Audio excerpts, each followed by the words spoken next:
فأعوذ باللہ من الشیطان الرجیم بسم اللہ الرحمن الرحیم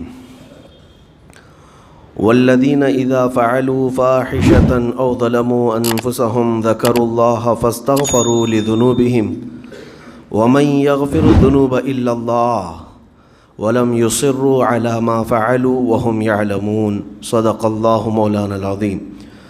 بارگاہ رسالت معاب صلی اللہ علیہ وسلم میں درود پاک کا ہدیہ پیش کریں۔ اللہم صلی علی سیدنا و مولانا محمد معدن الجود والکرم وآلہ واصحابہ الکرام وابنہ الکریم وبارک وسلم صلاة دائمة سرمدا ابدا۔ عزیزان گرامی، اللہ تعالیٰ نے انسان کو بنایا ہے اور انسان بھولتا بار بار ہے اور خطائیں بھی بار بار کرتا ہے۔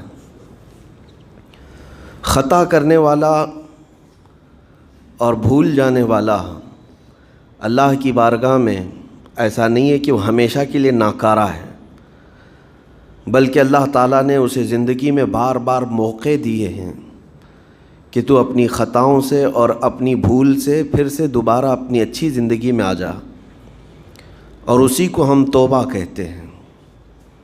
توبہ کا جو آپشن رکھا گیا ہے انسانوں کے لیے، مسلمانوں کے لیے خاص طور پر، بہت ہمت والا ہے دروازہ ہے،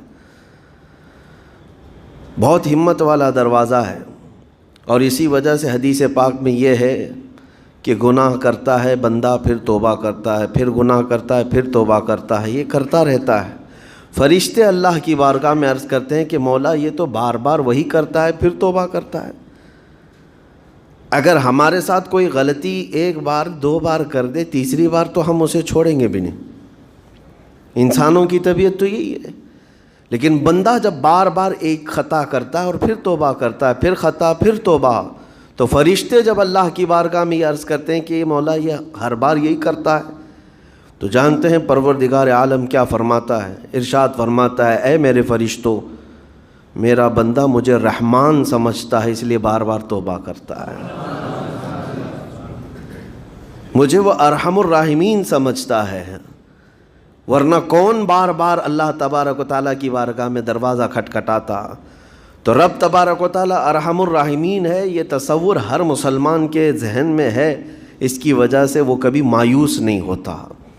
اور شیطان کا سب سے بڑا حربہ کیا ہے جانتے ہیں آپ؟ سب سے بڑا بہکانے کا اور گمراہ کرنے کا اور ہمیشہ گناہوں میں ملوث رکھنے کا سب سے بڑا آلہ کہ بندے کو سب سے پہلے نا امید کرتا ہے، اب تیرا کیا ہوگا، تو تو بہت برباد ہو چکا ہے۔ یہ جو خیال شیطان ڈالتا ہے دل میں، اس کے بعد پھر وہ بندہ جری ہو جاتا ہے، اب میرے توبہ سے بھی کچھ ہونے والا نہیں ہے، جو جس طرح زندگی چل رہی چلنے دو، ارے 50 سال ہو گئے اب تک میں یہی کرتا رہا، اب کیا سدھروں۔ یہ جو خیالات ہے یہ شیطان ڈالتا ہے تاکہ اس کی کفر پر موت ہو جائے، تاکہ وہ ہمیشہ گناہوں کی موت مرے۔ نا امیدی جو ڈالتا ہے شیطان، اب میرے ساتھ کچھ ہونا نہیں ہے۔ نہیں میرے عزیزو، رحمت عالم صلی اللہ تعالیٰ علیہ وسلم کی بارگاہ میں کیسے کیسے لوگ آئے اور ارحم الراحمین نے ان کی توبہ قبول کی۔ آپ کو ایک بات میں بتاؤں، سیدنا عمر ابن خطاب رضی اللہ تعالیٰ عنہ کا دور ہے، مثنوی شریف میں مولانا روم فرماتے ہیں، جنت البقیع آپ نے سنا ہوگا، قبرستان مدینے کا، مدینے کے قبرستان میں رات کے وقت ایک بوڑھا آدمی 80 سال کا جو بانسری بجاتا تھا اور اسی سے پیسہ کماتا تھا، اس کی بانسری میں بڑی اچھی لے تھی، بڑی سر اچھی تھی، لوگ سنتے تھے اور پیسے دیتے تھے، لیکن بڑھاپے میں جب سانس پھولنے لگ جاتی ہے، ہانپنے لگ جاتا ہے، سانس نہیں ٹھہرتی، تو بانسری کیسے بجتی؟ اس کی لے ٹوٹ جاتی، لہجے بدل جاتے۔ بوڑھا آدمی، اب اس کی بانسری سننے کو کوئی آتا نہیں تھا اور پیسے ملتے نہیں تھے، تھک ہار کر کے وہ آیا، رات کا وقت تھا، جنت البقیع قبرستان میں، 80 سال کی عمر کا ہو گیا ہے، اس نے بانسری توڑ دی، کہا زندگی بھر جس چیز سے میں کماتا تھا اب میری سانسوں نے جواب دے دیا، جسم پھولنے لگا ہے، سانس زیادہ آنے لگ گئی ہے، اب میرا کھانا پینا کیسا چلے گا؟ خیر ارحم الراحمین ہوں تو تیرا ہی بندہ، میرے اہل و عیال نہیں، میرے رشتہ دار نہیں، مجھے اگر تو بھوکا مارنا ہے تو اسی قبرستان میں مار دے، یا اگر میری زندگی باقی ہے تو میرے رزق کا انتظام کر دے۔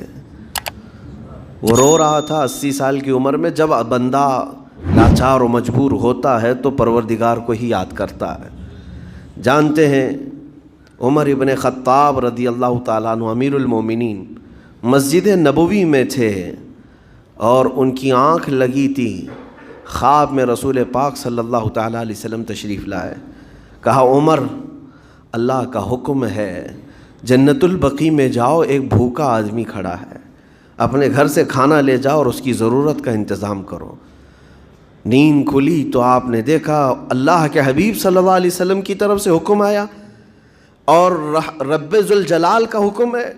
گھر سے عمدہ کھانا لیا تو شادان لے کر کے کچھ مال و متاع بھی لے کر قبرستان میں گئے، ڈھونڈا کون ہے یہاں پر، تو دیکھا کہ ایک ہانپتا کانپتا ہوا 80 سال کا بوڑھا روتا ہوا نظر آیا۔ امیر المومنین اپنے ہاتھ میں توشادان لے کر اس کے قریب گئے، کہا تو بھوکا ہے؟ کہا ہاں بھوکا ہوں۔ بیٹھ چل میں تجھے کھلاتا ہوں۔ دسترخوان بچھا کر اسے اپنے ہاتھوں سے کھلایا اور اسے اپنی ضرورت کے مطابق جو ضروریات تھیں اس کی ضرورت کے مطابق وہ ساری چیزیں دی۔ وہ بوڑھا پوچھتا ہے آپ کون ہیں؟ حضرت عمر فاروق نے کہا میں عمر ابن خطاب ہوں۔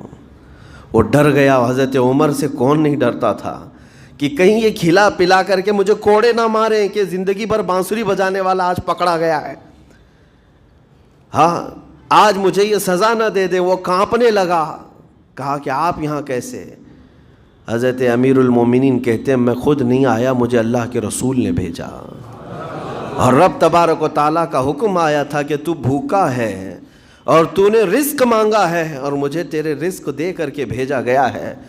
وہ چیخ مار کر کے گر پڑا زمین پر اور رونے لگا، اپنے ہاتھ پھیلا کر کہا سچ فرمایا مولا تو ارحم الراحمین ہے، 80 سال تجھ سے دور بھاگتا رہا، ایک بار کیا تجھے میں نے پکارا، تو نے وقت کے امیر المومنین کو کھانا دے کر بھیج دیا۔ اللہ رب العزت کی بارگاہ میں نا امیدی اور مایوسی جو شیطان لاتا ہے اس سے بندے بھٹک جاتے ہیں، بہک جاتے ہیں، انہیں توبہ کی توفیق بھی نہیں ملتی۔ اسی لیے میرا مولا فرماتا انا عند ظن عبدی بی، رب تعالیٰ فرماتا میرا بندہ میرے بارے میں جیسا گمان کرتا ہے میں اس کے ساتھ ویسا سلوک کرتا ہوں۔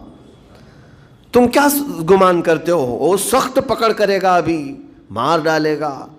وہ غفار ہے، قہار ہے، جبار ہے، لیکن ساتھ میں وہ ستار بھی ہے، وہ رحمان بھی ہے، رحیم بھی ہے۔ اگر رب تبارک و تعالیٰ ہر چیز پر پکڑ کرتا تو ہمارا تو جینا ہی نہیں تھا یہاں پر، اتنے گناہ ہو چکے۔ اور وہ رب تعالیٰ فرماتا وسعت رحمتی کل شیء، میری رحمت نے ہر چیز کو گھیر رکھا ہے۔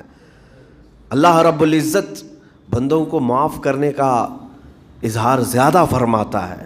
اور جانتے ہیں آپ گناہ جب عام ہوتے ہیں، میں آپ کو اپنے گھر کی بات بتا دوں، میرے گھر میں آپ 4 دن کے مہمان بن کر کے آئے ہیں، کبھی میری کھڑکی توڑ رہے ہیں، کبھی دروازہ توڑ رہے ہیں، کبھی ہمارے گھر کے برتن پٹک رہے ہیں، کبھی فرشی اکھاڑ رہے ہیں، کب تک برداشت کروں گا؟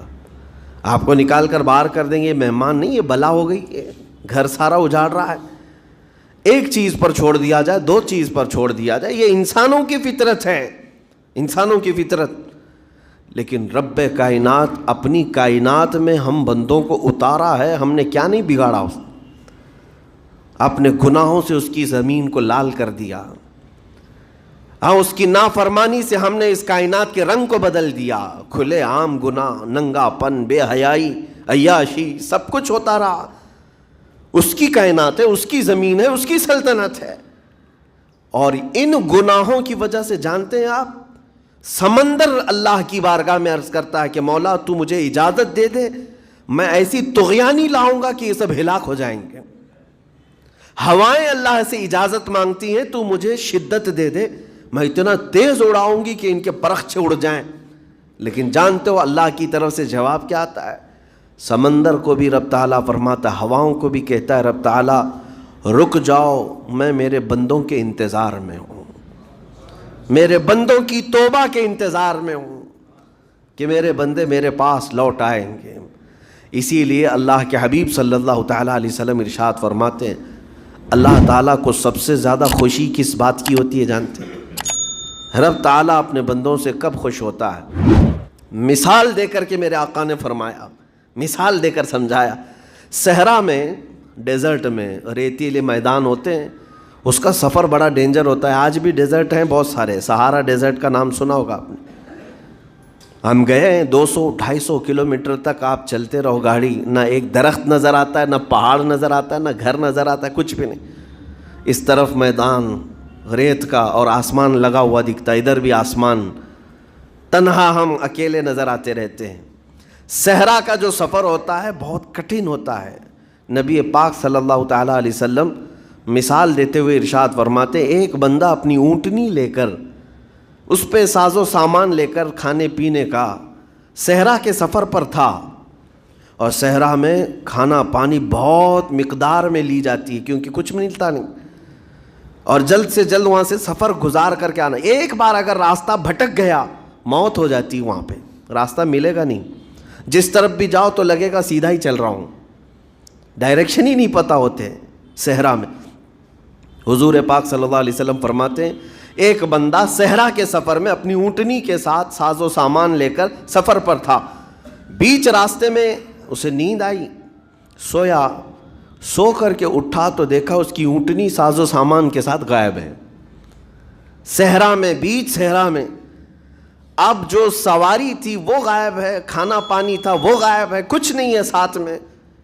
گھبرا گیا، پریشان ہوا، اپنی اونٹنی کو ڈھونڈتا ڈھونڈتا تھک گیا، کبھی ادھر کبھی ادھر، کبھی ادھر کبھی ادھر، ہر جگہ کہیں کوئی نشان نظر نہ آئے۔ اور جب سواری نہیں ہے تو اب کئی 100 کلومیٹر کا بغیر کھانے پینے کے کیسے سفر کرتا؟ تھک ہار کر کے دوسرا دن ہو کہ تیسرا دن ہو، ایک جگہ وہ بندہ سو گیا، پھر سے سو گیا، اب راستہ بھی نہیں ملتا، سویا تو نیند سے اٹھا جب تو دیکھا اس کی اونٹنی بھی موجود ہے، اس کا ساز و سامان بھی ہے۔ یہ مثال ہے، یہ مثال ہے۔ میرے آقا صلی اللہ علیہ وسلم صحابہ سے اب پوچھتے ہیں اے میرے صحابہ بتاؤ اس بندے کو جو صحرا میں گمشدہ اونٹنی جس کی مل جائے اسے خوشی کتنی ہوگی؟ صحابہ کہتے ہیں یا رسول اللہ اس کی تو جان میں جان آ گئی ہوگی، کیونکہ وہ جانتے تھے صحرا کا سفر کیا ہوتا ہے۔ کہا سب سے زیادہ اسے خوشی ہوگی کہ اس کا کھویا ہوا سامان مل گیا، کھوئی ہوئی سواری مل گئی۔ میرے آقا صلی اللہ علیہ وسلم فرماتے ہیں گمشدہ اونٹنی کے ملنے پر جیسے اس مسافر کو خوشی ہوئی، اس سے کئی زیادہ بڑھ کر کے رب تعالیٰ کو اس وقت خوشی ہوتی ہے جب ایک گنہگار بندہ واپس توبہ کر کے اس کی بارگاہ میں آتا ہے۔ رب تعالیٰ کی بارگاہ میں جب بندہ پلٹ کر کے آتا ہے، رب تعالیٰ فرشتوں پر اس بندے کو دکھا کر رشک کرتا ہے، ارشاد فرماتا ہے میرا بندہ میرے پاس آ گیا، میرا بندہ میرے پاس آ گیا ہے۔ میں نے قرآن پاک کی وہی آیت تلاوت کی ہے جس میں اللہ تعالیٰ فرماتا ہے وَالَّذِينَ إِذَا فَعَلُوا فَاحِشَةً أَوْ ظَلَمُوا أَنفُسَهُمْ ذَكَرُوا اللَّهَ فَاسْتَغْفَرُوا لِذُنُوبِهِمْ۔ یہ چوتھے پارے کی آیت ہے۔ اللہ تعالیٰ فرماتا ہے وہ لوگ جنہوں نے برائی کر لی یا اپنی جان پر ظلم کیا یعنی گناہ کیا، پھر اللہ کو یاد کر لیا اور توبہ کر لیا، اللہ فرماتا وَمَن يَغْفِرُ الذُّنُوبَ إِلَّا اللَّهُ، تو بتاؤ لوگوں اللہ کے علاوہ کون ہے بخشنے والا؟ لیکن شرط رب تعالیٰ یہ فرماتا وَلَمْ يُصِرُّوا عَلَى مَا فَعَلُوا وَهُمْ يَعْلَمُونَ، لیکن ایک بات ہے کہ وہ جس چیز سے توبہ کر کے آ رہے ہیں اس پر پھر مزید اصرار کر کے جمے نہ رہیں، چھوڑ دیں ایک بار، جان بوجھ کر کے پھر اس چیز پر نہ لگے رہیں۔ یہ آیت کب نازل ہوئی تھی میں آپ کو بتاؤں، دو صحابہ تھے، دونوں گہرے دوست تھے، بہت ہی گہرے دوست، مدینے کے رہنے والے۔ اس میں سے ایک صحابی تجارت کے لیے جا رہے تھے اور ان کے گھر بار میں ان کی بیوی تھی بس اور کچھ نہیں، تو اپنے دوست سے کہا کہ میں جا رہا ہوں، مجھے آنے میں تاخیر ہو سکتی ہے، میرے گھر پر اگر کبھی سودا سلف لانے کی ضرورت پیش آئی تو میری بیوی کو یہ پہنچا دینا ساز و سامان۔ یہ کہہ کر کے وہ تجارت پہ چلے گئے۔ جو دوست صحابی تھے، دیکھیں صحابہ کے بہت سارے کام امت کے لیے درس ہیں، قیامت تک آنے والے مسلمانوں کے لیے وہ مشعل راہ ہیں۔ تو وہ جو دوست صحابی تھے سودا سلف لے کر کے گھر جایا کرتے تھے اپنے دوست کی بیوی کو پہنچانے کے لیے۔ ایک دن ایسا ہوا کہ شیطان نے ورغلایا اور سودا سلف سامان لے کر گھر گئے۔ ان کی خاتون باہر آئی دوست کی، انہوں نے اس خاتون کا صرف ہاتھ پکڑ لیا، ہاتھ پکڑ لیا، اور وہ عورت چونکہ مدینے کی رہنے والی صحابیہ ہیں، اپنا ہاتھ تو چھڑا لیا لیکن وہ چیخ مار کر رونے لگی کہ جس پر میرے شوہر نے سب سے زیادہ اعتماد کیا، تم تو جگری دوست بھائی کی طرح تھے، ہاتھ کیسے بڑھا دیا؟ تو اس صحابی کو فوراً احساس ہو گیا کہ میں بہت بڑی خطا کر گیا، میرے بھائی اور میرے دوست کی امانت میں نے خیانت کر دیا، اس نے مجھ پر بھروسہ کیا تھا اور اس کی بیوی کا میں نے ہاتھ پکڑ لیا۔ بس اتنی سی بات تھی، وہ خاتون بھی رونے لگ گئی کہ میرے ساتھ کیا ہوا، یہ صحابی بھی رونے لگ گئے، احساس فوراً ہو گیا کہ میں نے غلط کیا ہے، سودا سلف لانے کے وقت مجھ سے غلطی ہو گئی، خطا ہو گئی۔ اب اس خطا کی وجہ سے وہ کرتے کیا؟ ان کو تو ڈر یہ تھا کہ میں اپنے دوست کو منہ دکھانے کے بھی قابل نہیں، اور نہ ہی میں یہ چیز کسی کے سامنے ذکر کر سکتا ہوں، کیا کروں؟ تو مدینہ چھوڑ کر کے چلے گئے پہاڑیوں میں، اور بغیر کھانا پانی سب کچھ بھی نہیں تھا، پہاڑیوں کے بیچوں بیچ رہنے لگے، اور صرف روتے تھے اور گر جاتے تھے، اور کمزوری آ گئی جسم میں، اٹھنے پھرنے کی بھی طاقت نہیں تھی۔ اب وہ دوست ان کے صحابی تجارت سے واپس آئے، گھر میں آتے ہی ان کی خاتون نے بتا دیا کیا معاملہ پیش آیا۔ وہ بہت جلال میں آئے اور کہا کہ میرا دل ٹوٹ گیا، آج میری کمر ٹوٹ گئی، جس کے ساتھ ہم نے پوری زندگی بتائی آج اس نے میری عورت کے ساتھ ایسا کیسے کیا؟ بہرحال انسان ہے، خطا ہوتی ہے، انسان ہے، بھولنا اور خطا کرنا اس کی عادت ہے۔ اب ان کو دل میں تو بہت تکلیف ہوئی، کروں کیا؟ لیکن وہ صحابی تھے، انہوں نے کہا یہ معاملہ سیدھے حضور پاک کی بارگاہ میں رکھتا ہوں، کہا کہ میں سزا دوں گا یا پھر جو ہے ان کے لیے جو قرار واقعی چیز ہوگی وہ دلا کر رہوں گا۔ بارگاہ مصطفیٰ صلی اللہ تعالیٰ علیہ وسلم میں تشریف لائے، عرض کیا کہ آقا ایسا ایسا ہو گیا، میرے معتمد ساتھی نے میرے گھر میں ایسا معاملہ کر دیا۔ نبی پاک صلی اللہ تعالیٰ علیہ وسلم غمگین ہو گئے کہ ان دونوں کے درمیان ایسا کیسے ہو گیا۔ پھر تھوڑی دیر کے بعد رحمت عالم صلی اللہ علیہ وسلم جو غیب داں نبی ہیں، ہر چیز کو جانتے بلکہ اپنے امتیوں کے احوال سے باخبر رسول ہیں، نبی پاک صلی اللہ تعالیٰ علیہ وسلم اپنے اس غریب صحابی کے حالات معلوم کیے، پتہ چلا کہ وہ تو گھر بھی چھوڑ دیا، مدینے بھی چھوڑ دیا، پہاڑیوں میں جا کر کے پناہ لے کر کے اکیلا تنہا رہ رہا ہے۔ اللہ کے نبی صلی اللہ تعالیٰ علیہ وسلم اپنے اس غریب امتی صحابی کے حالات معلوم کرنے کے بعد اللہ کریم کی بارگاہ میں عرض کرتے ہیں کہ مولا تو فیصلہ سنا دے۔ اللہ تعالیٰ نے آیت نازل فرمائی، جو آیت میں نے آج آپ کے سامنے تلاوت کیا۔ اللہ تعالیٰ فرماتا والذین اذا فعلوا فاحشۃ او ظلموا انفسهم، جن لوگوں نے گناہ کر لیا یا اپنی جان پر ظلم کیا ہے، پھر ذکروا اللہ فاستغفروا لذنوبہم، اللہ کو پھر جلدی یاد کر لیا اور توبہ کر لیا، رب تعالیٰ فرماتا ومن یغفر الذنوب الا اللہ، محبوب بتاؤ اللہ کے سوا کون ہے گناہوں کی بخشش کرنے والا؟ اللہ تعالیٰ ان کے گناہوں کو معاف کر دیتا ہے جو فوراً اپنے گناہ کے بعد یاد کر لیتے ہیں کہ مجھ سے خطا ہوئی ہے۔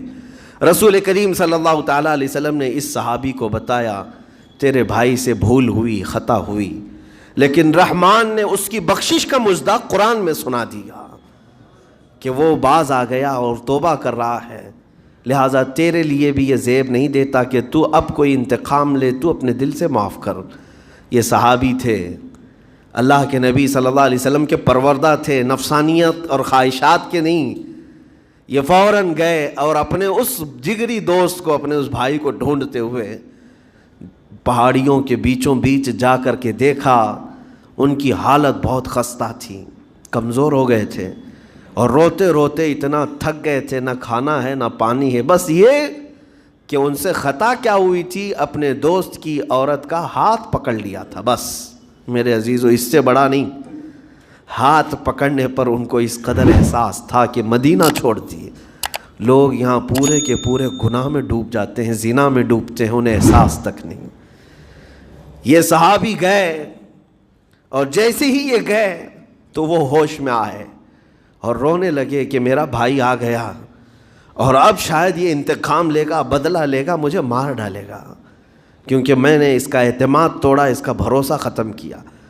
لیکن یہ صحابی گئے اور ان کا ہاتھ پکڑا اور اپنے سینے سے لگایا، کہا کہ تو بھی ابن آدم ہے، میں بھی ابن آدم ہوں، انسان ہے، خطا ہو گئی، لیکن بشارت ہے تجھے کہ اللہ نے قرآن میں محبوب کی بارگاہ میں آیت اتاری، تیری بخشش کا پروانہ اتار دیا۔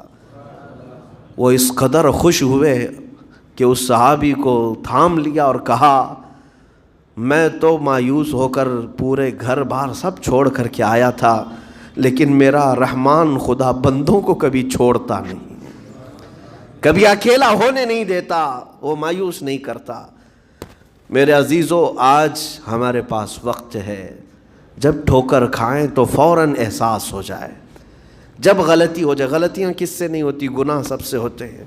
اور اسی لیے میرے آقا صلی اللہ علیہ وسلم ارشاد فرماتے ان بنی آدم خطاؤون وخیر الخطائین التوابون، آدم کی ساری اولاد خطا کرتی ہے، یعنی آدمی سب خطا کرتے ہیں، لیکن بہترین خطا کرنے والا وہ ہے جو خطا کرتے ہی توبہ کر لیتا ہے، توبہ کر لیتا ہے۔ کوئی رات تمہاری ایسی نہ ہو کہ بغیر توبہ کے سو جاؤ، کوئی صبح ایسی نہ ہو آپ کی جو اللہ تعالیٰ کی بارگاہ میں استغفار کر کے نہ شروع کرو۔ ہر دن توبہ کرو، ہر دن اللہ کریم کی بارگاہ میں استغفار کرو۔ اور قرآن کی ایک آیت میں آپ کو یہ بھی بتا دوں، 9ویں پارے سورہ انفال کی آیت ہے، اللہ تعالیٰ فرماتا ہے وَمَا كَانَ اللَّهُ لِيُعَذِّبَهُمْ وَأَنْتَ فِيهِمْ وَمَا كَانَ اللَّهُ مُعَذِّبَهُمْ وَهُمْ يَسْتَغْفِرُونَ۔ اللہ فرماتا ہے اس امت پر اللہ عذاب ویسا نازل نہیں کرے گا جیسے پہلی امتوں پر آتا تھا۔ اس کی وجہ یہ ہے، پہلی وجہ یہ ہے کہ ان کے بیچ میں میرا محبوب آرام کر رہا ہے، رسول پاک صلی اللہ علیہ وسلم۔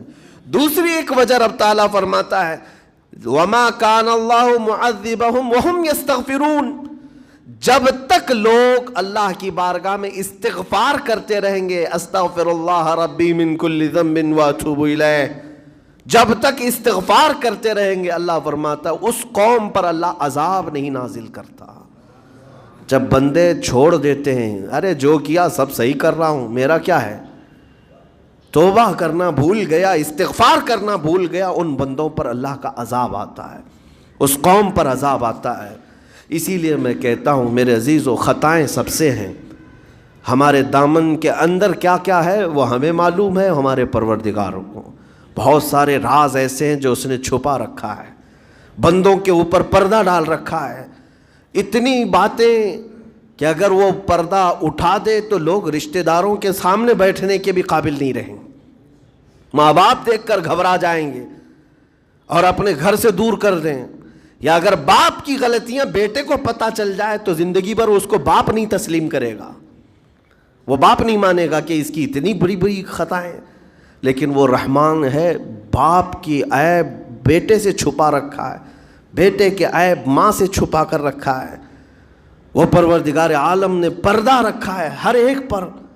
لیکن اس کے باوجود بندوں کو یہ چاہیے کہ اس کی بارگاہ میں اکڑ دکھانے کی بجائے، غرور و گھمنڈ دکھانے کی بجائے، عاجزی کے ساتھ اسے رحمان تسلیم کر کے عرض کرتے رہے مولا میں خطا کار ہوں اور تو ستار و غفار ہے، بخش دے مولا تیرا نام غفار ہے، بخش دے مولا تیرا نام غفار ہے۔ اسی لیے میں عرض کرتا ہوں میرے عزیزو، رب تبارک و تعالی ارحم الراحمین ہے، لیکن کچھ بندوں کو آج ایسا لگتا ہے کہ اب ہم جس زندگی میں جیسے چل رہے ہیں اب تک ہمارے ساتھ کچھ ہوا نہیں، اس کا مطلب ہے کہ ہم صحیح کر رہے ہیں، جو کر رہے ہیں ہم صحیح کر رہے ہیں۔ اس نے ڈھیل دے رکھی ہے، اس کا مطلب یہ نہیں کہ جو کر رہے ہیں صحیح کر رہے ہیں۔ کسی دن وہ گرفت کرنے پر آئے اور سب کے سامنے عیوب تمہارے برائیاں وہ آشکار کر دے، کھول دے، تو یہ سب سے بڑا عذاب ہے دنیا میں بھی سب سے بڑا عذاب ہے۔ بہرحال آج وقت ہے، اللہ تعالیٰ نے عقل سلیم عطا کیا ہے، اور میں آپ کو بتاؤں کہ اللہ تبارک و تعالیٰ ان بندوں کو پسند کرتا ہے جو اس کی بارگاہ میں گڑ گڑاتے ہیں۔ آپ نے دنیا میں دیکھا ہے، کسی کے پاس آپ مانگنے کے لیے جائیں، 1000 روپے مانگ کے دکھائیں، آج وہ دے دے گا، کل پھر 1000 روپے مانگے اس سے، ہو سکتا ہے دے دے گا، پرسوں پھر مانگو، دیکھو پھر اس کا چہرہ بگڑتا ہے کہ نہیں۔ اچھے لوگوں کی بات میں کر رہا ہوں، مانگنے سے لوگ ناراض ہوتے ہیں، اور اگر تم مانگنے کی عادت ڈال لی تو دیکھنا وہ آدمی راستہ کاٹنے لگ جائے گا، ارے یہ آ رہا ہے، ہٹ جاؤ ادھر سے، ابھی آئے گا 1000 روپے مانگے گا۔ مانگنے والوں سے تو ہم راستہ کاٹ لیتے ہیں، لیکن آپ کو پتہ ہے رحمت عالم صلی اللہ علیہ وسلم ارشاد فرماتے ہیں، میرا مولا رب تعالیٰ کی شان یہ ہے کہ بندہ اگر مسجد میں آیا اور کچھ مانگے بغیر ہی چلا گیا تب رب تعالیٰ ناراض ہوتا ہے۔ دنیا مانگنے پہ ناراض ہوتی ہے اور وہ نہ مانگنے پہ ناراض ہوتا ہے، اور ارشاد فرماتا ہے یہ بندہ آج مجھ سے کچھ نہیں مانگا، دیکھو فرشتوں اس کو میری حاجت نہیں رہ گئی، اس کو میری حاجت نہیں رہ گئی، یہ بغیر مانگے چلا گیا۔ اسی لیے توبہ بھی کرتے رہو، استغفار بھی کرتے رہو، اور مانگتے بھی رہو، تاکہ اس کے بندے بن کر کے رہیں اور دنیا میں غرور و تکبر سے آزاد رہیں۔ اللہ کریم کہنے سننے سے زیادہ ہمیں عمل کی توفیق عطا فرمائے۔ موت سے پہلے مولا تعالی ہمیں توبتاً نصوحا عطا فرمائے۔ رب کریم اگر تو ہم سے غضبناک ہے، اگر تو ہم سے ناراض ہے، تو مولا اس زندگی میں ہی ہمیں توبہ کی توفیق دے دے۔ مولا بغیر توبہ کے، بغیر کلمہ طیبہ کے ہماری کسی کی روح قبض نہ فرما۔ جس دن ہمارا جنازہ اٹھے، اے رحمان، اے کریم، اے غفار، اے ستار، ہمیں دنیا کی تمام آلائشوں سے پاک کر کے اٹھا لے۔ اے اللہ تیرے حبیب پاک صلی اللہ علیہ وسلم کے پڑوس میں ہمیں دفن نصیب فرما۔